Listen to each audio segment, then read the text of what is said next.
Ia menang di semua perang, kecuali melawan dirinya sendiri. Ia menang di setiap medan tempur.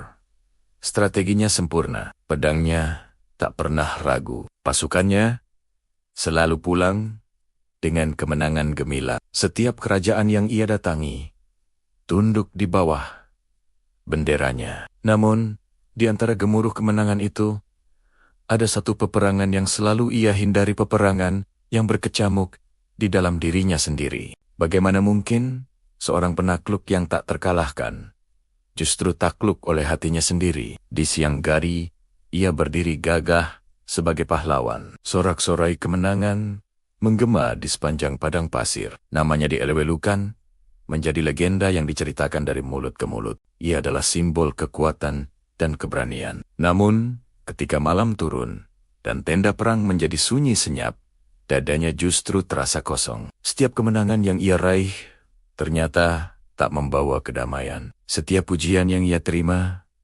terasa hampa dan tak bermakna. Dalam kesendiriannya, ia teringat wajah-wajah yang gugur di medan perang, keputusan-keputusan berat yang harus ia buat, dan ambisi yang terus-menerus menuntut lebih banyak lagi. Ia mencoba menenggelamkan rasa gelisahnya dengan terjun dari satu perang ke perang berikutnya. Ia berharap dengan menaklukkan lebih banyak musuh, suara-suara di dalam hatinya akan bungkam. Namun, yang terjadi justru sebaliknya. Semakin banyak musuh yang tumbang di hadapannya, semakin keras suara di dalam dirinya berteriak. Amarah, kesombongan, dan rasa takut kehilangan bertempur tanpa henti di dalam dadanya. Pertarungan batin ini jauh lebih melelahkan daripada pertempuran fisik manapun.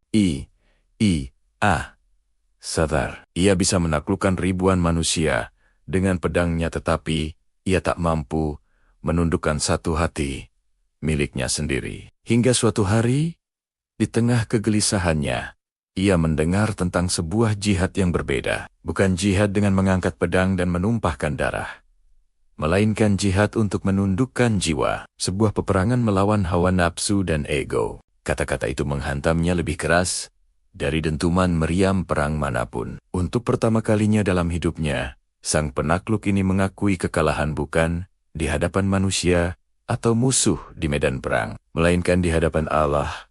Ia menyadari bahwa kemenangan sejati bukanlah tentang menaklukkan dunia, melainkan menaklukkan diri sendiri. Saat ia bersujud dalam keheningan malam, meletakkan keningnya di atas tanah dengan penuh kerendahan hati, ia merasakan sebuah kemenangan yang belum pernah ia kenal sebelumnya. Bukan kemenangan yang disambut sorak-sorai, bukan kemenangan yang ditandai dengan panji-panji yang berkibar. Hanya ada ketenangan yang tulus, yang mengalir lembut dan memenuhi rongga dadanya yang selama ini terasa kosong. Inilah kemenangan yang sesungguhnya. Ikuti terus Lentera Sejarah Islam untuk kisah-kisah inspiratif lainnya. Karena perang terbesar manusia bukanlah di medan tempur, melainkan di dalam dirinya sendiri. Terima kasih telah menonton.